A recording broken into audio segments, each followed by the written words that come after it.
नमस्कार दोस्तों, स्वागत है आप सभी लोगों का फिर से एक नई वीडियो में। रोजाना की तरह हम आज के इस वीडियो में बात करेंगे गल्फ के सभी देशों के बारे में, जिसमें कि हम लोग जानेंगे Saudi Arabia, Oman, Qatar, Kuwait, Bahrain, UAE, इन सभी देशों से ज़रूरी जानकारी।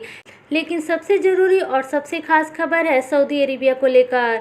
तो दोस्तों वीडियो को शुरू करते हैं बिना किसी देरी के, और सबसे पहली और सबसे बड़ी खबर ले लेते हैं सऊदी अरेबिया से।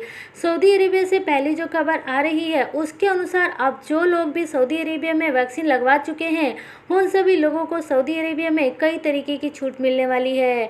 जैसे कि यदि वे कोई भी शॉपिंग करते हैं, कहीं पर भी घूमने जाते हैं, तो उनको वहां पर डिस्काउंट मिलने वाला है। ऐसा इसलिए किया जा रहा है क्योंकि सऊदी अरेबिया में लोग वैक्सीन नहीं लगवा रहे हैं, और यदि सरकार इस तरीके का डिस्काउंट लेकर आएगी तो लोग ज़्यादा से ज़्यादा मात्रा में वैक्सीन लगवाने के लिए वैक्सीनेशन सेंटर पर पहुंचेंगे। सऊदी से अगली जो खबर आ रही है उसमें सऊदी के मक्का और मदीना में काम करने वाले दूसरे देशों के लोगों को 6 महीने की लाइसेंस फीस में छूट देने की बात कही गई है। ये जानकारी खुद सऊदी के किंग मोहम्मद बिन सलमान की तरफ से दी गई है, जहां पर उन्होंने बताया है कि गैर मुल्क के लोग 6 महीने तक बिना लाइसेंस के ही अपना काम कर सकते हैं। इसके अलावा दोस्तों सऊदी अरेबिया से अगली जो खबर है उसके अनुसार सऊदी अरेबिया में ऐसे लोगों पर कड़ी निगरानी रखी जा रही है जो कि सोशल डिस्टेंसिंग का पालन नहीं कर रहे। सऊदी सरकार ऐसे सभी नियमों को लागू कर रही है जिससे कि कोरोना वायरस को फैलने से रोका जा सके, जिसके लिए कई तरीके के एहतियातन कदम उठाए जा रहे हैं। लेकिन इन सब के बावजूद भी कई सारे लोग ऐसे हैं जो कि इन नियमों का पालन नहीं कर रहे। ऐसे लोगों के ऊपर सऊदी सरकार की तरफ से कड़ी कार्यवाही की जा रही है। इसके अलावा सऊदी अरेबिया से उम्रा को लेकर भी जानकारी है। तो आपको बता दो कि सऊदी गजट की एक रिपोर्ट के अनुसार अब उम्रा के परमिट के लिए आपको वैक्सीनेशन का सर्टिफिकेट देने की ज़रूरत नहीं है। यानी कि यदि आप सऊदी अरेबिया में उम्रा के लिए आना चाहते हैं तो ये ज़रूरी नहीं है कि आपको वैक्सीन लगी होगी तो ही आप उम्रा कर सकते हैं। ये जानकारी खुद यहाँ पर सऊदी के उम्रा की तरफ से जारी की गई है। इसके साथ ही उन्होंने ये भी बताया है कि एक परमिट जिसके नाम पर जारी किया गया है केवल वही उम्रा के लिए आ सकता है, वो परमिट किसी दूसरे व्यक्ति को नहीं दे सकता। इसके अलावा दोस्तों सऊदी अरेबिया से अगली जो खबर है उसके अनुसार सऊदी में 50% से ज़्यादा काम करने वाले गैर मुल्की वर्कर इस समय अपनी सैलरी में बढ़ोतरी होने की उम्मीद लगाकर बैठे हैं। आपको बता दें कि सऊदी अरेबिया में मजदूर लोगों को अब कई नई सुविधाएं देने की बात की जा रही है। इसके साथ साथ दूसरे देशों से आने वाले मजदूरों का टेस्ट लेने की भी बात की गई है, जिससे कि सऊदी अरेबिया में केवल स्किल्ड लेबर ही आए और सऊदी अरेबिया का जो लेबर मार्केट है उसको और अच्छा बनाया जा सके। ये मुमकिन जब ही हो पाएगा जब सऊदी में काम करने वाले वर्कर्स लोगों की तनख्वाह में बढ़ोतरी होगी। गल्फ के दूसरे देश से पहली खबर आ रही है यहाँ पर अबू धाबी से। अबू धाबी एयरपोर्ट पर अब पैसेंजर्स का कोरोना वायरस का टेस्ट फ्री में करने की बात की जा रही है। यदि आप दुनिया के किसी भी देश से अबू धाबी एयरपोर्ट पर ट्रैवल करते हैं या फिर अबू धाबी एयरपोर्ट से दूसरे देशों में जाते हैं तो अब आप एयरपोर्ट पर अपना कोरोना का जांच फ्री में करवा सकते हैं। इसकी जानकारी खुद यहाँ पर अबू धाबी के हवाले से आ रही है। अगली खबर की जानकारी ले लेते हैं, जिसके अनुसार यूएई में कोरोना के केसेस 2373 रिकॉर्ड किए गए हैं। वहीं कोरोना से ठीक होने वाले लोगों की संख्या 1784 दर्ज की गई है।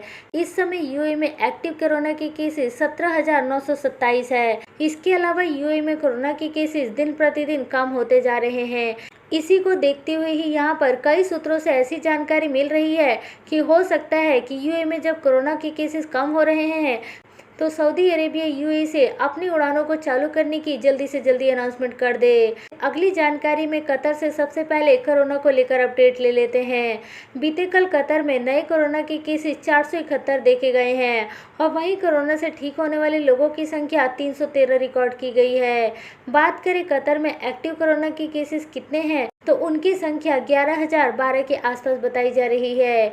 इसके अलावा इस समय कतर में टोटल कोरोना के केसेस 1,67,000 के आसपास है और वहीं कोरोना से ठीक होने वाले लोगों की संख्या 1,56,612 तक पहुंच चुकी है। फ्रेंड्स, अगली खबर की जानकारी ले लेते हैं जो कि कुवैत से आ रही है।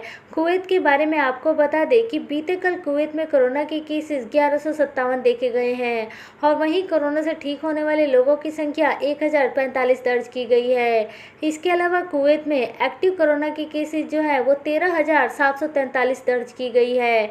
और कुवैत से अगली जो जानकारी है उसके अनुसार कुवैत में रेस्टोरेंट्स बंद होने के बाद अब लोग रेस्टोरेंट्स में बैठकर खाना नहीं खा सकते। इसी को देखते हुए ही अब रेस्टोरेंट्स को कार में शिफ्ट कर दिया गया है। जी हाँ दोस्तों, ये नया कॉन्सेप्ट सामने आया है जहाँ पर रेस्टोरेंट्स चालू है लेकिन उनको खाना उसमें लोगों को उनके कार में लेकर जाकर ही डिलीवरी किया जा रहा है।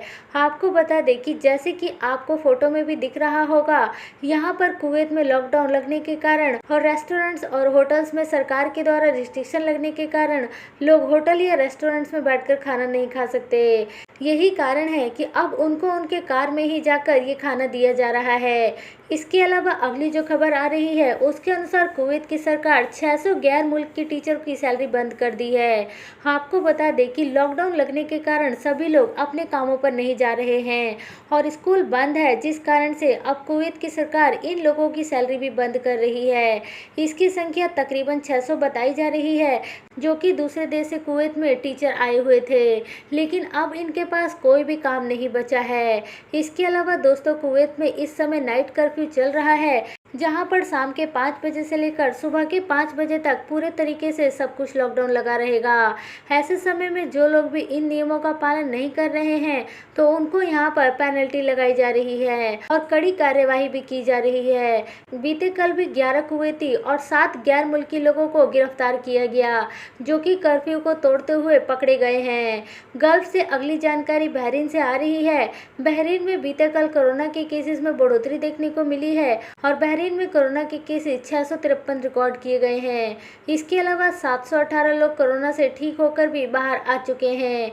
इसके साथ साथ आपको बता दें कि ये बहरीन में एक्टिव कोरोना वायरस की केसेस 6,293 तक पहुंच चुकी है। इसके साथ बहरीन से अगली जो खबर आ रही है उसके अनुसार यदि आप बहरीन में काम करते हैं और आपकी बहरीन में मंथली सैलरी 1000 बहरीन दिनार से ज़्यादा है तो अब आप अपने परिवार में किसी भी दूसरे सदस्य को स्पॉन्सर कर सकते हैं और वो भी बहरीन में आकर काम कर सकते हैं। लेकिन शर्त ये है कि आपकी मिनिमम सैलरी 1000 बहरीन दिनार होनी जरूरी है।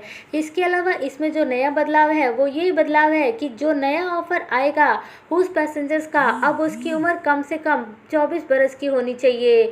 इसके साथ साथ उसकी मिनिमम सैलरी 250 बहरीन दिनार से बढ़ाकर 400 बहरीन दिनार तक करने का फैसला लिया गया है। आगे बढ़ते हैं और अगली खबर ओमान से आ रही है। ओमान की सरकार यहाँ पर गैर मुल्की लोगों के लिए जो भी ओमान में आकर काम करना चाहते हैं ऐसे सभी लोगों के लिए लाइसेंस फीस में कटौती कर दी है। यानी कि यदि आप ओमान जाना चाहते हैं या फिर ओमान में काम करने का लाइसेंस लेना चाहते हैं तो अब आपका खर्चा कम होने वाला है, क्योंकि इसको लेकर ओमान की सरकार की तरफ से कई सारी घोषणाएं कर दी गई है। इसके लिए ओमान की सरकार ने 20 मिलियन ओमानी रियाल का बजट रखा है। तो फ्रेंड्स, ये थी आज के दिन भर से जुड़ी हुई कुछ ज़रूरी और काम की खबरें जो कि सभी गल्फ देशों से जुड़ी हुई थी। यदि आप ऐसी खबरें रोजाना बेसिस पर देखना चाहते हैं तो वीडियो को लाइक करने के साथ साथ चैनल को जरूर सब्सक्राइब कर लें, क्योंकि यदि आप चैनल को सब्सक्राइब नहीं करेंगे तो आप ऐसे ही इम्पोर्टेंट खबरें मिस कर देंगे। इसीलिए चैनल को जरूर सब्सक्राइब करें ताकि आपको लेटेस्ट नोटिफिकेशन के माध्यम से सारी वीडियो मिलती रहे।